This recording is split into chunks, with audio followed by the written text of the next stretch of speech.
שלום וברוכים הבאים לפרק נוסף של הפודקאסט דרכי הרוח. מדברים פתוח על רוח. הפרק הזה הוא פרק ההמשך של השיחה המרתקת שלי עם ניצן שפילמן בדרך החקלאות הביודינמית. ניצן מציג גישה הוליסטית לטיפול באדמה. הוא סוג של מרפא של האדמה. היה לי ממש מדהים להיחשף לגישה הפשוטה והנעימה שניצן מביא איתו, שרואה בצבעים ובשירה את הטיפול באדמה. האדמה שבחוץ משקפת את האדמה שבפנים, ומעניין לראות את מה שניצן מדבר עליו בשני הכיוונים. מאחל לכולנו האזנה נעימה, מלאה בריפוי ומלאה אהבה. אז אנחנו בפרק חדש, שבוע חדש, והייתי רוצה ככה לשאול אותך איזו שאלה.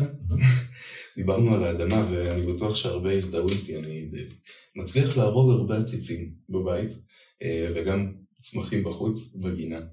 ותמיד יש את הקטע של השמש, אור, צל, תעשה לפי ההתוויות, תיתן להם אוכל, תעשה להם ככה. ולפעמים שמתי לב שאם עושים בדיוק לפי ההתוויה, עדיין לא בהכרח זה עובד. כאילו יש איזשהו משהו מעבר, כמו שאתה אומר, ביחס של הצמח, או היחס שאני נותן לצמח או לאדמה שלו, שהוא דורש איזו הסתכלות קצת אחרת, אז הייתי שמח לשמוע מה יש לך להגיד בנושא. כן.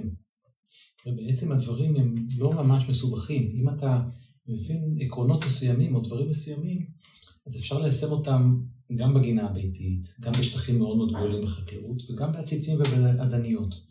אם מבינים את זה, אז אפשר לפתור המון קשיים. אחד הדברים שאתה קונה עציצים בחנות, אז אתה מקבל, כמו שדיברנו בשבוע שעבר, על הזנה. זאת אומרת, חד צדדיות שלה. אז אתה נותן שם כל מיני אלמנטים של הזנה, ומתישהו נוצרת חוסר סדירות. הרבה פעמים אנשים, חקלאים, אגרונומים, כמו שאני התלהבתי מהצימוח, אומרים, וואלה, הנה זה נותן עבודה. הם מחכים, אבל לא רואים מה קורה בסוף. ובסוף נכנסים הבעיות, נזיקים, מחלות, ואז פשוט אומרים, אוקיי, אין ברירה, צריך לשים ריסוסים. אבל בעצם מראש יש לנו חוסר איזון, אתה קונה עציץ, הוא נמצא במצב, מגיע במשתלה, אתה קונה אותו, וואו, איזה יופי, כן? אבל הכל בצורה חיצונית ומלאכותית בעצם. הוא לא באמת, אין שם חיים.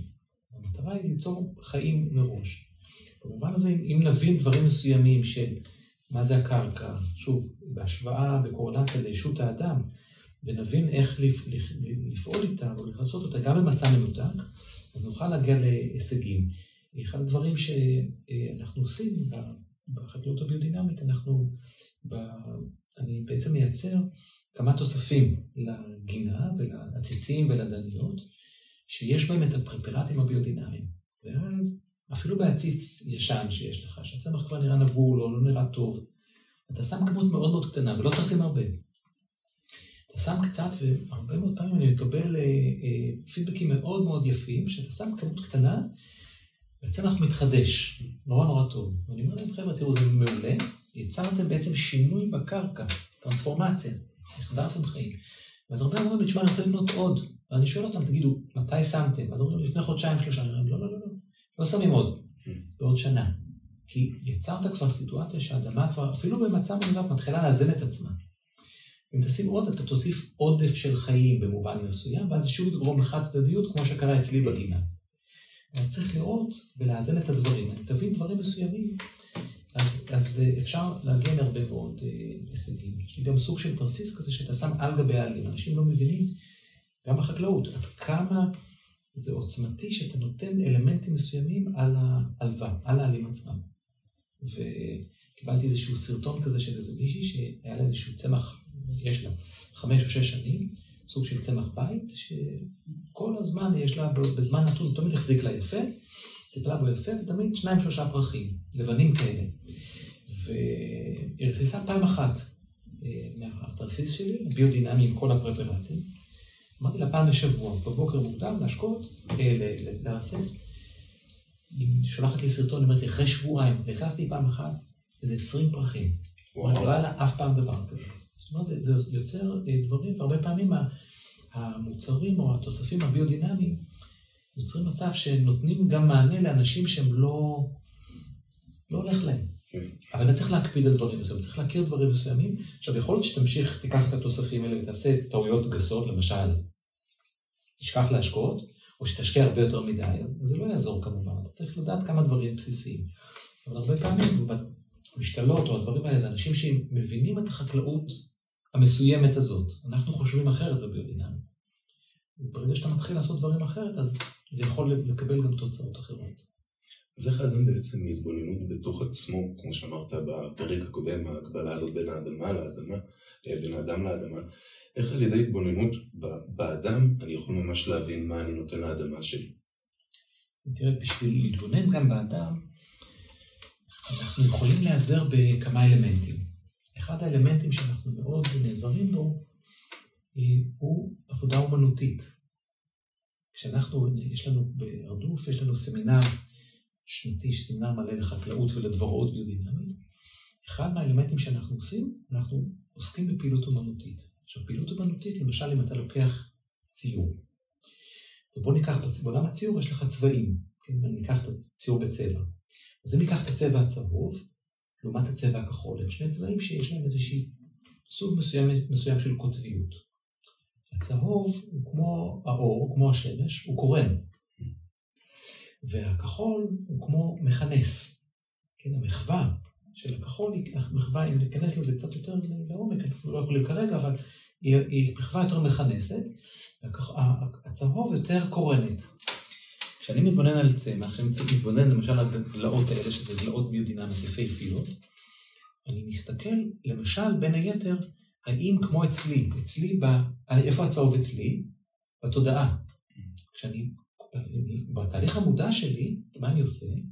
אני לוקח נקודה מסוימת, למשל אני אומר דלת, מה זה דלת? ואני רוצה לחשוב את הדבר הזה במובן מושגי, כשאנחנו ילדים קטנים, אנחנו לא יודעים מה זה. אבא מה זה, אמא מה זה. אז רואים כלב, אומרים זה, אז אבא אומר, או אמא אומרת, זה האו. אז רואה חתול, אז אומר האו, לא, זה מיהו. לאט לאט בונים מערכות מושגים. זאת אומרת, כמובן שהדיבור קודם לחשיבה, יש לנו גם מהלכים, אנחנו צריכים לראות את זה, החשיבה באה בסוף, הדיבור בא לפני. ילד מדבר קודם, רק אחר כך הוא מגיע להבנה המושגית שלו. כן, אנחנו נראה, ילדה שלי שהייתה קטנה, הלכנו פעם לשיננית, אנחנו הולכים לשיננית, דיברה, כאילו יודעת מה זה. חזרנו משיננית, הייתה בת 2, היא לא יודעת מה זה שיננית, גם לא שחזרנו. לדיבור הוא במובן הזה קודם לחשיבה. כשאנחנו רואים את הדבר הזה, אנחנו רוצים להבין מה זה, אנחנו חייבים לעשות השוואה עם ההיקף שלנו. אני רוצה להגיד שזה דלת, אני צריך להבין מה זה מלפפון, משפחת הדלויים, מה זה אבטיח. אני צריך להשוות את משפחת הדלויים לעולם הירקות האחר. אני אומר ירקות, אני צריך להבין מה זה פירות. זה על עצים, זה על חד שנתיים.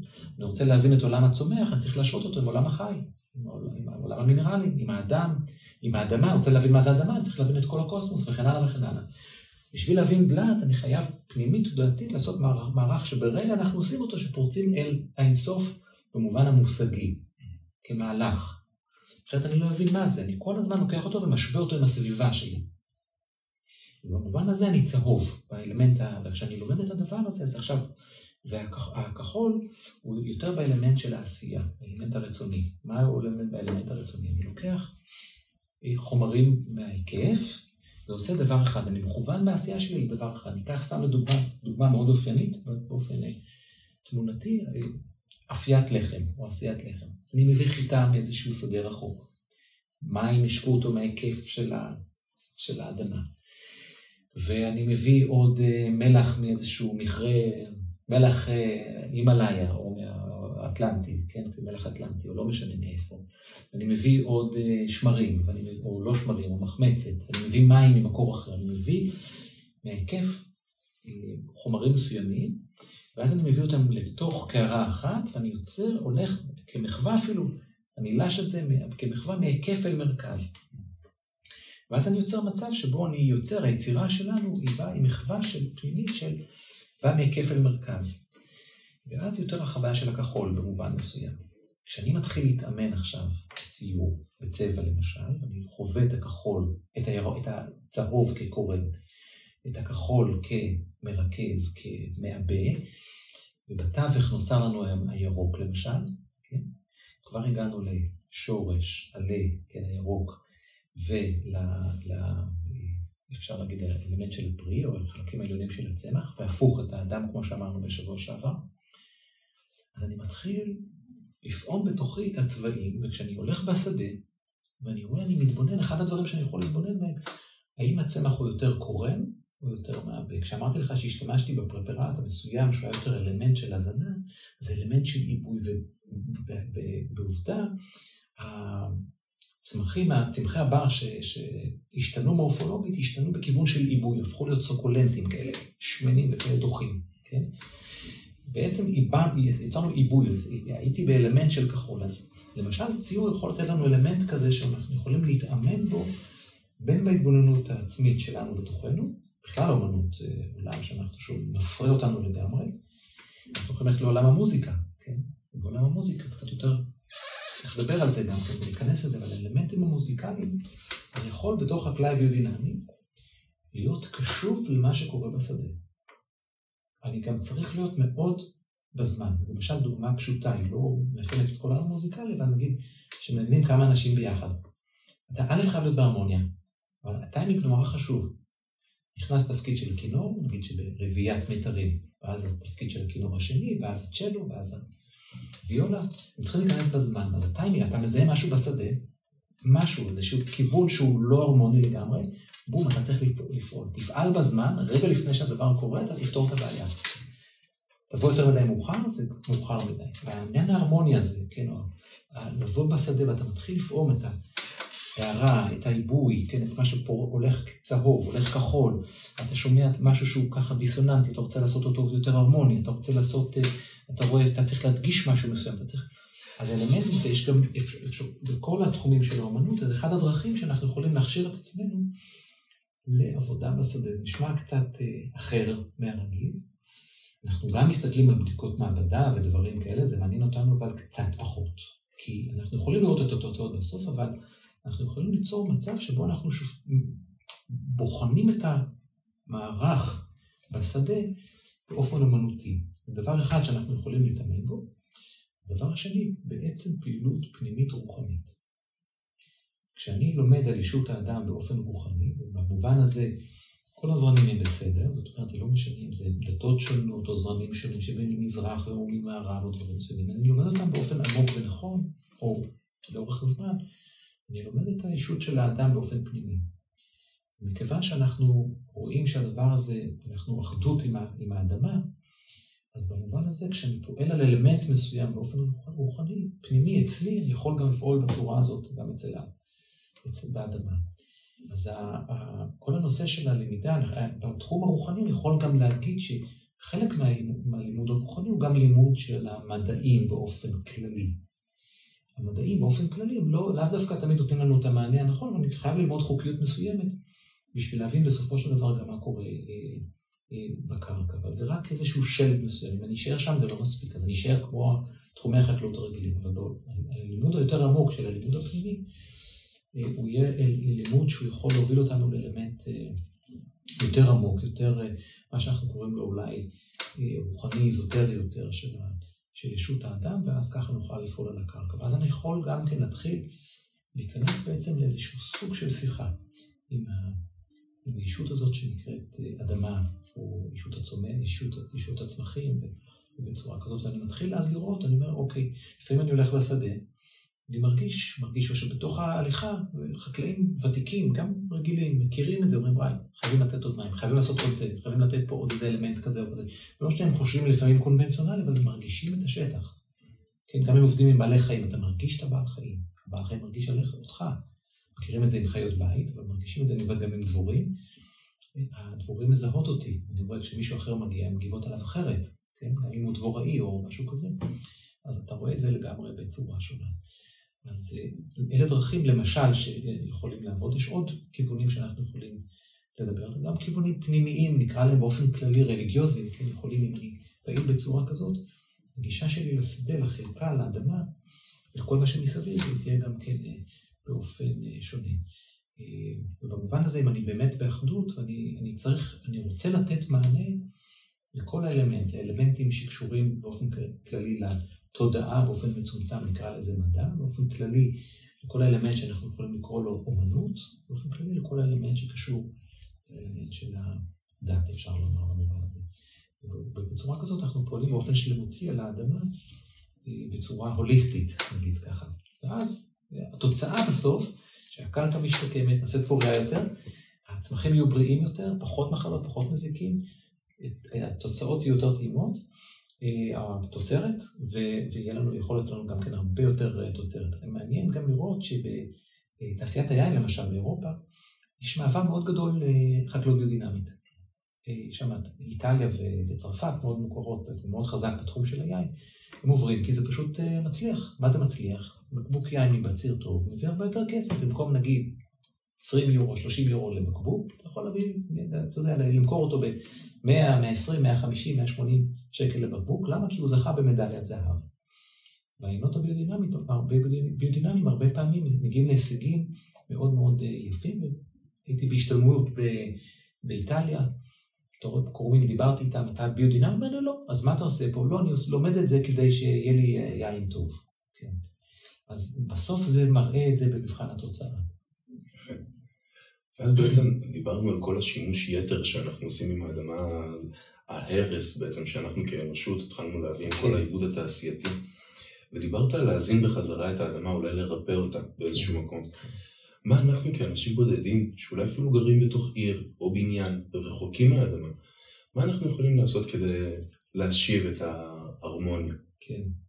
קודם כל צריך להתעורר על הדברים, דבר ראשון, ולראות באמת מה אנחנו עושים כדברים, גם כפרטים, שיכולים ליצור איזושהי דיסהרמוניה, וגם נתחיל להפנים ולעשות דברים. אז יש שם היום בעולם המון דברים מאוד מאוד יפים, שלא קשורים דווקא לביודינמי באופן ישיר, אבל נגיד כל אדם שמחזר את התוצרת מהמטבח שלו, את פסולת המטבח, בצורות קומפוסט או בצורה של הומוס או כל מיני דברים כאלה, באופן ראשוני זה מעולה כמובן. ואנחנו יכולים להיכנס עוד יותר לעומק, ולהיכנס לנושא שבאמת אנחנו מכניסים באמת את הרוח לתוך האלמנטים האלה, ואז עובדים למשל עם הפרפרטים הביודינמיים. כן? אז אנחנו למשל מייצרים, נגיד, כמה תוספים אנשים יכולים לקנות אותם, ולהתחיל לעבוד איתם. יותר טוב יהיה אפילו עוד יותר, שאנשים ילמדו את הכיוון הזה, מתחילים להיות, אני גם נותן בארץ הרצאות, וגם קורסים וסמינרים כאלה ואחרים, שאנשים לומדים, מאוד חשוב לי שאנשים ילמדו לעשות את זה בגינה שלהם, ויהיו עצמאים. מאוד חשוב לי שאנשים יהיו עצמאים, ולא דווקא יזדקקו לעצה שלי, או לייעוץ שלי, או לליווי שלי, לומדים שלב מסוים, ויכולים לעשות את זה בעצמם, וגם להעביר את זה הלאה, זה נורא חשוב לי, כי בעצם כשאנחנו מביאים את החקלאות הביודינמית לקרקע, לאדמה, תראה לך, יש לי איזה מין כזה, אתה יודע, מין ויז'ן כזה, שאני מתחיל ככה בארץ, איפה יש גינה שמשתמשת בהומוס הביודינמי, בתוספים שלנו, או עוד גינה ועוד גינה. לאט לאט יש מין פסיפס כזה שמאיר, ומתחיל לקרון בכל מיני מקומות, ולאט לאט זה מתפשט ככה לכל מקום. אז דברים כאלה להיות מודע, ולהתחיל לראות, ואתה יודע, זה עניין של מודעות, ככל שיש יותר מודעות, זה יכול לתפוס יותר. אז הדברים האלה יכולים לעזור, אפילו אם אתה לוקח עציץ בבית, ואתה נותן לו את המענה הביודינמי הנכון, אתה מביא חיים, אתה מביא מרפא. תראה, תיקח גינה בבית, נגיד שיש לך גינה קטנה, יש לך דשא, דשא לא תמיד קל לו, ואז אתה שם אוריה, או אתה שם כל מיני דברים כימיים בקרקע. עכשיו נגיד שיש לך תינוק והוא זוחל על הרצפה, או נגיד יש לך עץ לימון, הוא פתאום מחלה, אתה שם קונפיגור בתוך הקרקע, אומרים לך חודש אל תגע בלימונים, אתה הורג אותו, אתה הורג את הקרקע, אתה לא יכול ליזון מה זה, אתה תמיד נתקל בבעיות. עכשיו תראה שיש לך ילדים, הם זוחלים על הקרקע והכל, זה רעיל, זה לא טוב. אם אנחנו יכולים ליצור מצב שבו הקרקע פוריה, מאוזנת, בריאה, והדשא יכול להיות טוב, היו ניסיונות מדהימים עם דשא, היה לי איזה במקום שעבדתי, היה איזה 3 דונם של דשא. היו איזה 3 קרחות מאוד מאוד גדולות. והביאו מומחה, הגנן הביא מומחה, והוא אמר, זה אגרו-בקטריה, שום דבר לא עושה, שמו מה שאתה רוצה. או דברים אורגניים, לא דברים לא אורגניים. אז גם קומפוסט הוא שם, וגם סידר את ההשקיה, ושם דשא חדש, ועוד פעם שטיחי דשא, ולא עזר שום דבר. ביקשתי ממנו שנכנסתי לחקלאות הביודינמית, לטפל באחת משלושת הקרחות האלה, אחת הגדולה. התחלתי לעבוד, בתוך מספר חודשים, הקרחת נעלמה, לקחתי כבר את כל השטחים, וכשאתה מביא ריפוי לקרקע, אז הדברים פועלים. עכשיו, יש לך ילד, הוא הולך שם, אז הוא בריא, זה בסדר, זה מביא לו בריאות. כשילדים שלי הולכים לגן הירק, והולכים לכתוב גזר, להוציא גזר מהגינה, הייתי אומר להם, לא שוטפים את הגזר. מורידים את האדמה קצת ביד, ואוכלים. למה? האדמה בריאה. זה לא רק פרוביוטיקה, יש המון אלמנטים שמאוד חשובים לנו בדבר הזה. עכשיו זה וואו, עכשיו תחשוב גם על בעלי חיים, אתה יודע, כמו כלבים וחתולים. אתה שם אותם בגינה, אתה שם חומרים כימיקליים, אתה מרסס נגד זה, שם כימיקליים, והכלב שלך אחר כך עם כאבי בטן, או שהוא הולך לך. אתה לא רוצה את זה, אנחנו רוצים להביא משהו חדש לעולם. אז אפשר לבוא, אם אנחנו מתחילים להשתמש בתוצרים או בתוספים הביודינמיים, אתה יכול באמת להביא מרפא, ובסוף צריך להבין, אני תמיד טוען, שזאת החקלאות הזולה ביותר. ומה זה אומר זולה? אם אתה עובד, למרות שהפרפרט עם עצמם כפרפרט הוא לא זול בעצמו, אבל כשאתה עובד איתו אחרי זמן מסוים, אם אתה שומר על עקרונות מסוימים, אתה מגיע לאיזון, ואז אתה פחות צריך לעשות יישומים של נגד חרקים, מזיקים, ונגד מחלות, ונגד דברים, ויש לך יבול יותר טוב, ואנשים רוצים לקנות יותר כי יותר טעים. היה לנו קטע עם אבוקדו פעם, שהיה לנו עודפים. בדרך כלל צריכה עצמית, היה לנו איזה 8 דונם של אבוקדו, והיה לנו אבוקדו, מקומות קצת יותר מדי, זה היה מקום כזה, אתה יודע, של התחום העסקי או הכלכלי, זה לא היה הצד החזק של המקום, אז הלכו לאיזה ירקן בבאר שבע, ואמרו לו, אתה מוכן בבקשה לקנות מאיתנו?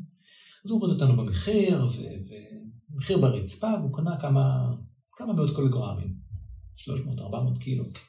שבוע אחרי זה, הוא בא אלינו, ישב על הברכיים, אני קונה כל כמות שאתם מבקשים ממני, וכל מחיר שאתם מבקשו ממני. ולמה? מה תקשיב, מאז שיש לי את האבוקדו הזה בחנות, מגיעים אליי לקוחות, אומרים, אנחנו מגיעים בגלל האבוקדו שלך. כן? ואז הם קונים על הדרך עוד את כל הירקות, אז באים אליי ולא למקום אחר. זה כלכלי. אתה מבין? אם אתה יוצר מצב, כן, של שפע פירות, שאנשים רוצים לקנות את זה, כמו גם עם היין שהוא מצליח, ואתה על הדרך מרפא את הקרקע ואת האדמה. תחשוב חקלאות, זה שטחים גדולים מאוד. תראה שאתה עושה השפעה כזאת על השטחים בחקלאות, ואנחנו יודעים לעבוד היום גם עם שטחים גדולים של 2,000 ו-3,000 ו-4,000 דונם, אתה יוצר שינוי. אתה יוצר שינוי רציני. במקום שבו עבדתי, נוצר אחרי מספר שנים, כשכבר הגעתי לאיזון, היה דבר מדהים. אנשים באו אליי ואמרו לי, ניצן, תקשיב, כשאני חולה, או כשאני חולה, אני בא לגן ירק. כי אני מרגישה שיש מרפא במקום. זה מאזן אותי. אני בא להתחזק. אז אני אומר, תשמע, אם אני כבר פה, תן לי לעבוד, תן לי איזה עבודה ככה. תן לי מה לעשות. ואז עבודה גם עם הקרקע, ועוד קרקע בריאה, זה היה משהו מדהים. עכשיו, מה שהיה עוד מדהים, שנוצר מיקרו-אקלים. בא אליי יום אחד איזה דוקטור אחד ספר, אמר לי, תקשיב, יש אצלכם תופעה מעניינת. אצלכם אנחנו מוצאים ציפורים נדירות, שאנחנו לא רואים במקומות אחרים. עכשיו, זה מקום קטן, לא גדול. הדבר מאוד מדהים, שלמשל, 500 מטר מאיתנו, היית רואה להקות של מיינות. אתה יודע, אותו פלי תרבות, הציפורים הם שעושות שמות בכל הארץ. אצלנו היו כמה, אבל היו בכמות גדולה. 500 מטר מאיתנו היה, או 600 מטר היה, תחנת דלק, או קאנטרי קלאב, שגם כן היה עם גינון והכל מאוד יפה, דשא ועצים, להקות גדולות של מיינות, ואצלנו זה הרבה פחות. זאת אומרת, היה איזשהו משהו בסביבה שהיה מאוד מאוד מאוזן, מאוד מעניין בדבר הזה. שגם בשלב מסוים בדרך שלי, הייתי קונה מועילים. מה זה מועילים? זה הדברה ביולוגית, אתה קונה, נגיד, פרת משה רבנו, מושיות כאלה, אתה מפזר אותם בשטח, ואז הם אוכלים את הקנימות. כאלה. אז בהתחלה הייתי קונה, כשעוד לא היה לי מאוזן לשטח. מתישהו אמרתי, הבאתי פקח של חברה שנקראת ביובי, משדה אליהו, שהם אלופים בדברים האלה. אז הוא בודק את השטח, חוזר אחרי שעה, זכות מגדלת כזאת, מגניבה כזאת, מתקפלת, ואז הוא אומר, אני אומר לו, טוב, מה לקנות? אני שואל אותו, הוא אומר לי, לא, אתה לא קונה שום דבר, אתה לא צריך כלום. אמרתי, לא, אני רוצה לקנות, יש לי בעיות כאלה וכאלה וכאלה. הוא אומר לי, תקשיב, השטח שלך מאוזן. ראית מזיקים? הוא אומר לי, כן, ראיתי קצת. אבל ראיתי מלא מועילים, שזה חרקים שאתה לא מודע להם, אנחנו לא מודעים להם. השטח היה מאוזן. מאותו יום הבנתי שאני לא צריך לאזן יותר בשום צורה אחרת, כי השטח הגיע לאיזון. תראה לך שאנחנו מגיעים לדבר כזה, היום יש בעיה בין הדבורים, פרפרים. תראה לך שהגינה שלך מושכת פרפרים. אתה שותל צופני, ואתה יושב בגינה, יש לך ציפורים, יש לך פרפרים, הילדים שלך מסתובבים שם, החיות שלך בעלי חיים משהו בבית, אתה יודע, החתולים והכלבים מסתובבים שם, טוב לך, בבית, תמיד, היום הולכים, הרבה פעמים אנשים קונים, רוצים בנייה בכפר, הולכים לאזורים כפריים, אבל מה קורה אז? זה שטחים שמרססים אותם. אתה יושב בבית, אתה פתאום מריח גל של ריסוס כימי, פתאום אנשים מבינים מה זה לחיות ליד שטחים חקלאיים, זה לא קל בכלל. עכשיו תאר לך שאנחנו יוצרים שינוי כזה בין כל השטחים האלה, ואז אתה חי בשטחים האלה, ואז השטחים האלה מתחילים לקבל, לא מיקרו-אקלים, אלא מקרו-אקלים מתחיל להשתנות, הוא מתחיל להתאזן בחזרה, זה משהו בלתי רגיל. אתה אומר בעצם השינוי הגלובלי הזה של האדמה, הריבוי האדמה, הוא משפיע בכל כך הרבה רבדים, נכון. שהם די בסיסיים בחיים שלנו, מה אנחנו צורכים, איפה אנחנו מסתובבים, האוויר שאנחנו נושמים, שזה ממש איכות חיים הבסיסית, בן אדם מדמיין איכות חיים אולי בתור איזה משכורת שמנה, או ככה את היכולת להיות מאוזן כלכלית, אבל לאו דווקא הדברים הכל כך בסיסיים האלה, הם באמת חסרים היום. אז לפחות במיקרו-אקלים הקטן הזה שלנו, היחסים שלנו עם האדמה, שבאמת להחזיר לרגע את כל הטוב שאנחנו מקבלים ממנה כל הזמן, זה באמת מביא רפואה לעצמנו, לבן אדם, לדעות הזאת. נכון. אפשר גם את הרפואה הזאת לראות בעוד הקשר, בהקשר התזונתי, בתפיסה של החקלאות הביודינמית, ולא משנה באיזה גישה תזונתית אתה הולך, אפשר לחשוב גם את התזונה מכיוון שונה. למשל, דיברנו קודם, עשינו בשבוע שעבר, מה זה הראש, כן, ראינו שהראש מקביל לצמח, הקבלנו בן אדם לצמח, וראינו שהראש, כן, הוא נותן לנו את היציבות כמו השורש, כן, שאנחנו עומדים עם עיניים עצומות על רגל אחת, אנחנו מאבדים את האחיזה, או אמרנו על מישהו שנוסע על אופניים עם עיניים עצומות, או הולך על חבל עם עיניים עצומות, אי אפשר, כן, היציבות היא דרך המערכת העצבית חושית שלנו, כמו השורש. והפוך, ראינו שהמערכת המטאבולית ומערכת הפרייה והרבייה שלנו קשורה לאלמנט של החלקים העליונים של הצמח, שזה הפרח והפרי, והתווך שהוא העלים באמצע. עכשיו אם אנחנו אוכלים למשל, זה לא משנה שוב אם אנחנו צמחונים, טבעונים, קרניבורים או מה שזה לא יהיה,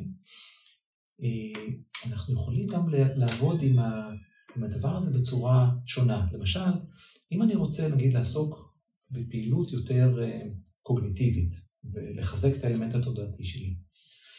הייתי יכול לקחת את האלמנט של השורשים, השורשים עצמם הם אמרנו מקבילים לראש. אם אנחנו ניקח אני רוצה חריפות שכלית, חריפות מחשבתית, אני אוכל צנונית, או חזרת, כן? אבל בכלל מה שגדל מתחת לקרקע, כמו גזר וסלק, והדברים מהשורשים, אנחנו אוכלים מעט שורשים. אם אנחנו מסתכלים על זה, כן, כמה שורשים אנחנו כבר אוכלים בתזונה שלנו. אז האלמנט של הראש, אנחנו כל כך מעריצים את האלמנט התודעתי, וכמה אנחנו אינטליגנטים וכל הדברים האלה, פחות מקבל מענה מבחינה תזונתית. אם אנחנו רוצים לחזק אותו, או לעבוד איתו בצורה יותר מודעת, אנחנו יכולים לעבוד איתו עם התזונה. אז נוסיף בתזונה שלנו יותר שורשים. אם למשל, הפוך, יהיה לנו בעיה מטאבולית מסוימת, למשל, נושא של פריסטלטיקה לא מספיק חזקה, שגורמת לנו לעצירות, אז אם נוכל את האלמנט הפירותי, כן, אם זה פירות או ירקות שהן בעצם פירות מבחינה בוטנית, אלה שהן פירות, נוכל להשפיע בצורה מטיבה על המערכת המטאבולית, כך שזה יוכל לעזור לנו גם באלמנט של העיכול שלנו, מערכת העיכול שלנו. זאת אומרת, או אם נעבוד עם העלים, נוכל להשפיע על החלק המרכזי שלנו. עכשיו, זה באופן סכמטי, כן, אבל אפשר לעבוד בצורה כזאת, בצורה מאוד מאוד, עם התזונה, בצורה יותר מודעת. ושוב, זה להתחיל להתבונן בישות האדם, בישות הצמח, בקרקע, באדמה, ולאט לאט לראות איך אנחנו עושים דברים מסוימים. אפשר בכלל להיכנס לאלמנט של הצבעים למשל. מה זה הצבעים האלה, כן? ומאיפה הם באים, כן? הסינים מדברים בתזונה הסינית, כן? או ברפואה הסינית, על 5 הצבעים ולאכול מכל צבע. זה מאוד מאוד חשוב בכיוון הזה. בחקלאות הביודינמית אנחנו מדברים על הצבעים ומדברים מה המקור שלהם. אנחנו יכולים לראות שאנחנו בעבודה מסוימת של עבודה עם התכשירים של הביודינמיים, היישומים הביודינמיים, למשל עם פרפרט מסוים, אנחנו יכולים להגביר את הצבע, או להגביר את הטעם, שיותר ארומטי, כן, יותר, ואז אנחנו מקבלים גם כן איזשהו, אנחנו יכולים לקחת צמח מסוים, נגיד צמח רפואה מסוים, ובעבודה ביודינמית מסוימת, שאחוז החומרים הפעילים בו יהיו גבוהים יותר. אם תעבוד בצורה נכונה, כל צמחי המרפא, למשל. אבל גם בתחומים של, נגיד, של הענבים, שאם אתה רוצה לעשות יין, אתה מגביר את האלמנטים של החומרים הפעילים. זה לא משנה באיזה כיוון אתה רוצה. עם הזמן, כשנרפא את האדמה ונגיע לכיוונים כאלה, אז כל העוצמה, אמרנו שאנחנו מכניסים את איכות החיים לתזונה, אז כשנוכל לאזון לזה, אנחנו נוכל להיות אולי במקום אחר, כבני אדם. איך בן אדם בעצם מתייחס לאלמנט האדמה שלו בתוך עצמו? איך ההגבלה הזאת היא לפי ההסתכלות שלך מהעבודה עם האדמה? כן, תראה, זה באופן מלא צריך ללכת מאוד מאוד רחוק אחורה בהתפתחות של האדמה ושל האדם, אבל אפשר לחזור באופן כללי כתמונה שאנחנו הגענו מאותו מקור, ושוב, לא משנה אפילו מאיזה צורת הסתכלות או מאיזה צורה חשיבה פילוסופית כזאת או אחרת אנחנו נבוא, מאיזה דיציפלינה, בסוף קורצנו מאותו חומר. וגם לראות שבמובן מסוים, אתה יודע, כמו שכתוב במקורות שלנו, מהעפר באת ולעפר תשוב. כן? והאחדות הזאת, אם אנחנו עובדים עליה בצורה נכונה, פועלים עליה בתוכנו והחוץ, אז אנחנו יכולים להביא את הריפוי. אבל גם זה עניין של רספקט, הייתי אומר. ואם אנחנו הולכים, כשאנחנו הולכים בטבע, הולכים על הקרקע, אנחנו דורכים עליה, אנחנו רומסים אותה. אנחנו לא חושבים באמת מה קורה. אם אנחנו הולכים בסוג של הקשבה, ושוב, זה יכול להיות ביער, זה יכול להיות בשדה, זה יכול להיות בים או בערים הגבוהים או במדבר. אנחנו יכולים להביא גם איכות שונה ולהיות בסוג של שיחה עם המקום. כשאתה מגיע גם לחלקה מסוימת, חקלאית, ואתה מגיע בצורה כזאת, אז אתה מגיע לאלמנט של, כן, אפשר לקרוא לזה בכל מיני שמות, וכל אחד נקרא לזה גם בשמות אחרים, סוג של שיח נקרא לזה ככה, פנימי. ואתה יכול אז להתחיל לעבוד על הדברים מתוך ההקשבה הזאת, או מתוך השיחה הפנימית הזאת עם הדבר הזה. וזה אלמנטים. עכשיו, גם באלמנטים האלה, כשאנחנו עובדים בצורה פנימית נכונה, אנחנו יכולים ליצור מצב, בעצם אם אנחנו מתבוננים בעצם, נגיד ככה, אולי זה משהו שהוא חשוב מאוד להגיד אותו, אם אנחנו מתבוננים פנימה באמת על ההתפתחות, אז הרבה פעמים אנחנו חושבים שההתפתחות היא לינארית. הרבה פעמים. לפעמים אנחנו אומרים, זה לא באמת ככה. במדרגות פתאום זה יורד, זה נשאר ככה, לפעמים יש ירידה. אבל אם נסתכל עוד יותר לעומק, אז ההתפתחות היא בעצם מצב של התהוות של צורה מסוימת, ואז הדבר נעלם, ואז מתהווה מחדש בעצם. אם אנחנו לוקחים למשל צמח חד-שנתי, אנחנו מוקפים אחרי המורפולוגיה של העלים, הצורות של העלים. אז רואים למטה, אם ניקח פעם, אפשר לראות את זה. אם לוקחים למשל בפרופיל שלי, יש איזה פוסט אחד שהראיתי תמונות של הדבר הזה, אתה לוקח את העלה התחתון, הוא נראה יותר גלגל. אתה עולה למעלה, הוא מתחיל להיות יותר מפורץ. החלק העליון הוא יותר שפיצי וקורן. שוב, דיברנו קודם, כחול, למעלה צהוב, מגלה חוקיות מסוימת. הוא עובר מטמורפוזה. אנחנו רואים את המורפוזה של העלים. גתה, המשורר הגדול, היה אחד הראשון שבעצם גילה את המטמורפוזה הזאת של העלים. כשאנחנו מתבוננים את המטמורפוזה הזאת, אנחנו מגלים איזשהו סודות של הבריאה. את הסוד של המטמורפוזה. סוד אפשר לומר של למות והתהווה. משהו מת, הצורה הזאת, כשהיא נוצרת העלה התחתון, היא לא נוצרת אחר כך באותה צורה, ואחר כך היא משתנה. היא כאילו מתה, ומשהו חדש נולד. אבל משהו זרם. החיים זורמים, אבל הצורות משתנות לאורך ההתפתחות בזמן של העלים. וממש, החלק התחתון הוא עגול מאוד, הרבה פעמים, זה לא תמיד ככה, אבל בהרבה מקרים בצמחים החד-שנתיים, השפה של העלה היא תמימה כזאת ועגולה, והיא אפילו על פטוטרת ארוכה. בחלק העליון היא ממש כמעט שפיצית וחובקת אפילו את הגבעול. ולמטה יש כל מיני צורות מפורצות, יש לזה המון וריאציות ודברים כאלה. אנחנו מגלים חוקיות, וחוקיות היא שלה, ההתפתחות היא בעצם של מות והתהווה. אנחנו בעצם, גם אצלנו, איך אנחנו מתפתחים? בחיים. תמיד דרך משברים. אני אעשה פעילות פנימית, אני אעשה פעילות אומנותית, אני אעשה פעילות רוחנית, אני אעשה מדיטציות, פעילות מדעית, לא משנה מה. זה לא עובד ככה. תמיד אנחנו בעצם גדלים דרך משברים. ילד כשהוא הולך והוא רוצה ללמוד את עצמו בחלל, כזה נמוך, הולך, בום, נתקע עם הראש בשולחן, היא כואב לו והוא לומד. כן? הוא נוגע פעם ראשונה בנר, הוא יודע שזה לא זה. אנחנו לומדים דרך כאב, דרך סבל, דרך... לא שאנחנו חייבים להיות בדבר הזה, אבל בעצם זה לא עניין של סבל או כאב או ייסורים במובן הזה, אלא אנחנו עוברים דרך נקודות אפס. אנחנו יכולים גם להביא את עצמנו לבד לנקודת אפס. בכלל, הרבה מאוד מהפרקטיקות האיזוטריות או הרוחניות מביאות לנו לאפס, לרגע עצמו, לרגע של ההווה שהוא כלום, והכל בו בזמן. זה הדבר המהותי גם בחקלאות הביודינמית. אם אני לומד להגיע למצב הזה, הפרפרטים הביודינמיים מביאים את ההוויה של השדה לאפס. כאן ועכשיו, שהוא כלום והכל בו זמנית, ואז משהו חדש יכול להיוולד. אז איך לומדים את זה בעצם, להכין את הפרפרטים האלה? זה נשמע כמו איזה שיקוי קסם כזה שמתקן את האדמה, ואתה אומר שהידע בעצם נגיד שזה משהו שהוא כבר קיים, נכון. ושאפשר ללמוד גם לבד בבית אולי לעשות? גם אפשר, מי שיש לו יכולות אוטודידקטיות יכול ללמוד את הכל לבד. יש ספרות, בארץ יש ספר שמתורגם שנקרא חקלאות ביודינמית של רודולף שטיינר. הוא ספר שהוא לא קל לקריאה, כי הוא מתבסס על המון ידע שמבוסס על הפילוסופיה שלו, אבל אפשר לרכוש אותו וללמוד אותו ולקרוא אותו. כשאתה קורא אותו ככה פעם ראשונה זה נראה דברים באמת קצת רחוקים מחקלאות ולא כל כך קשורים. שוב, בסופו של דבר זה תמיד שאלת מבחן התוצאה, האם בסוף יוצאים גידולים נכונים ויפים וטובים או שלא. כן? אנחנו רואים שיוצא, אז אולי יש משהו בגישה הזאת. אז אפשר ללמוד את זה גם מספרות, יש גם המון ספרות ברחבי העולם, שהיא ספרות תומכת בכל הדברים האלה. בארץ יש לנו גם כן אפשרויות לקורסים וסמינרים.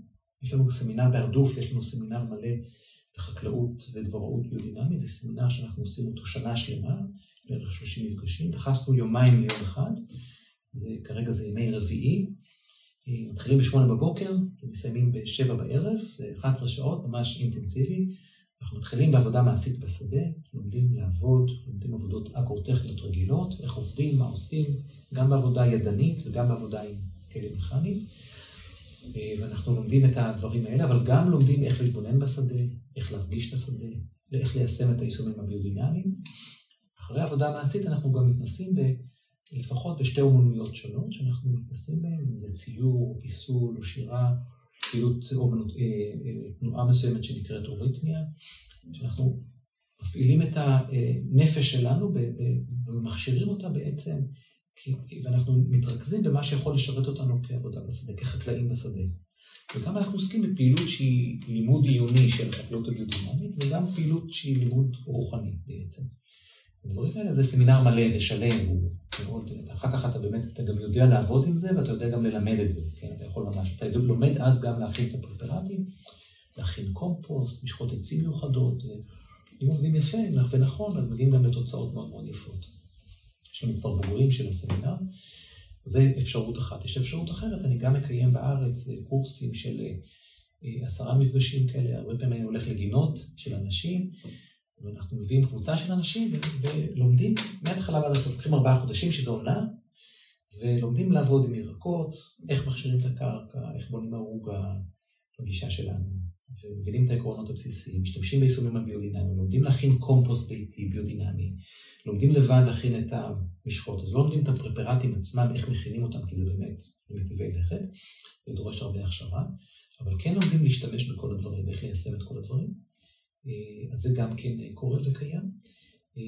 ויש גם הרצאות שאני עובר בארץ וקצת מנסה לפתוח את האנשים, ויש עוד אנשים בארץ שמנסים להביא את זה, גם התעוררות של כל מיני אנשים שעוסקים קצת בחקלאות בצורה כזאת או בצורה אחרת, ועוד אנשים שמנסים ללמד את זה. זה קיים. אז אם מחפשים אפשר להגיע לזה. איך מגיעים אליך בעצם?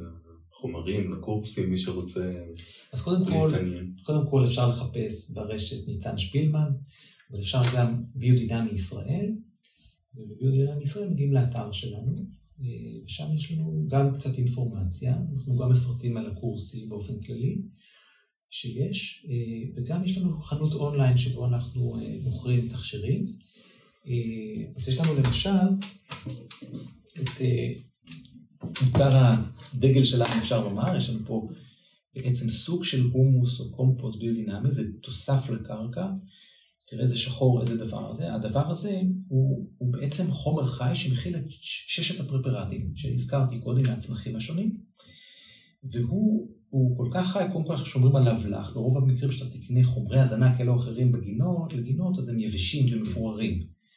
פה כל דבר כזה, כל תלקיט כזה, הוא מכיל 10 מיליונים של בקטריות שטובות לקרקע. הוא מכיל גם מלא מיקוריזה, אם אתה קונה מיקוריזה שהיא קונה אותה כאבקה ושם אותה כדי שתעורר את הפעילות של הקרקע, סוג של פטריה שטובה לקרקע. פה אנחנו לא רוצים דווקא, אנחנו לא מכניסים באופן ישים או באופן יזום בקטריות או אנזימים או מיקרוריזות כאלה או אחרות. בעצם העבודה של הפרפרטים יוצרת פה מערך כזה, כשאתה מיישם אותו בקרקע, כמו שסיפרתי פעם שעברה על הקומפוסט שלי שעשיתי בהתחלה, הוא מחולל שינוי אנשים משתמשים בזה ואני מבקש מהם פידבקים, כן? אני מכיר את זה כבר 14 שנה, ואני מקבל פידבקים מדהימים, אני מבקש מהם סרטונים ודברים שפשוט מפתיעים גם אותי.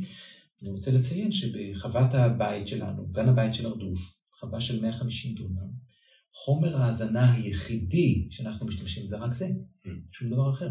חקלאים אורגניים ששומעים שמשתמשים רק בסוג מסוים של קומפוסט, לא מאמינים כי זה לא מזין את הקרקע מספיק. אתה חייב לתת קומפוסט, אחרי חודש יורדים כל היחידות חנקן, אשלגן וכן הלאה, ואז אתה נותן דשן נוזלי כזה או אחר, כי אחרת זה לא הולך, אין מספיק הזנה. אז אצלנו אנחנו נותנים פעם בשנה, או לפני הגידול, וזה ממש מספיק. אז זה מוצר אחד שהוא מוצר שקיים אצלנו. יש לנו כרגע עוד שני תכשירים נוספים, יהיה לנו עוד תכשירים אחרים, זה דשן הומוס נוזלי, ביודינמי, שאתה יכול לשים בהשקיה, אתה שם אותו לחיצה אחת או שתיים בליטר מים, ואתה משקה פעם בשבוע, פעם בשבועיים, עם ההשקיה אתה שם את זה, אתה יכול לשים אותו גם במשאבת דשן, והוא נותן לך, הוא מחדיר חיים, גם בו יש את הפרפרטים הביודינמיים, והוא עושה פשוט, אנחנו מקבלים פידבקים מאוד מאוד יפים על המוצר הזה, ופה יש לנו דבר שהוא לגמרי פורץ דרך, תרסיס, שהוא בעצם תרסיס להלווה, אתה שם כמות מאוד מאוד קטנה על הצמח, ממש, אתה רואים הצמח פה, זהו, כמות כזאת, מאוד חסכוני, אתה שם עדיף בבוקר מוקדם, פעם בשבוע, פעם בשבועיים, לא צריך לחשוב על זה יותר מדי, אנשים שולחים לי סרטונים מדהימים של איזה ביגוניה שפתאום, מישהי עכשיו לפני יומיים הייתה אצלי במיוחד וסיפרה לי על גרברה, שהיא פשוט לא הבינה, היא קנתה רק את זה, ריססה פעמיים ופשוט בלתי רגיל. אנשים לא מבינים שמה שקורה פה שזה, כשאתה נותן וגם פה יש לנו את הששת הפרפרטים, כשאתה נותן הזנה להלווה, לעלים, הצמח קולט את זה באופן ישיר. תמיד חושבים שורשים, אבל העלה מקבל את זה בצורה, ובבוקר מוקדם, הפעילויות פתוחות, הוא קולט את זה לגמרי. עשו איזה ניסוי במכון וולקני גילת. לקחו כל מיני צמחים, וחלק כתבו עם ניילונים כאלה שאבק לא יוכל להגיע לעלים שלהם.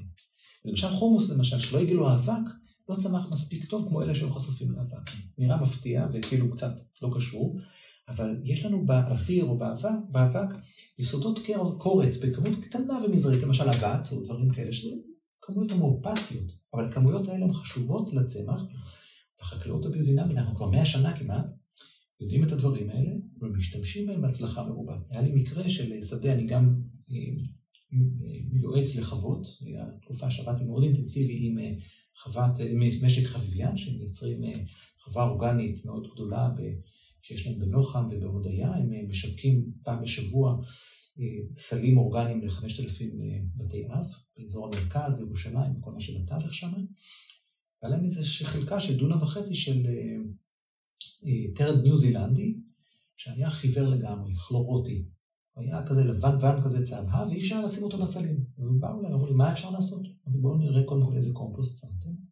הם שמו קומפוסט מחברה מאוד מובילה ומאוד מאוד טובה, אבל הקומפוסט לא היה בשל. הוא היה חם, היו בו שבבי עץ שם, ואמרתי, ברור, כשהקומפוסט לא בשל, התהליכים של הקומפוסטציה מתרחשים בשטח בקרקע, ואז בשביל לפרק את הקומפוסט, אז נדרשים בקטריות, ואז הבקטריות האלה צורכות לתהליך המטאבולי שלהם חנקן, הן לוקחות את זה מהצמח.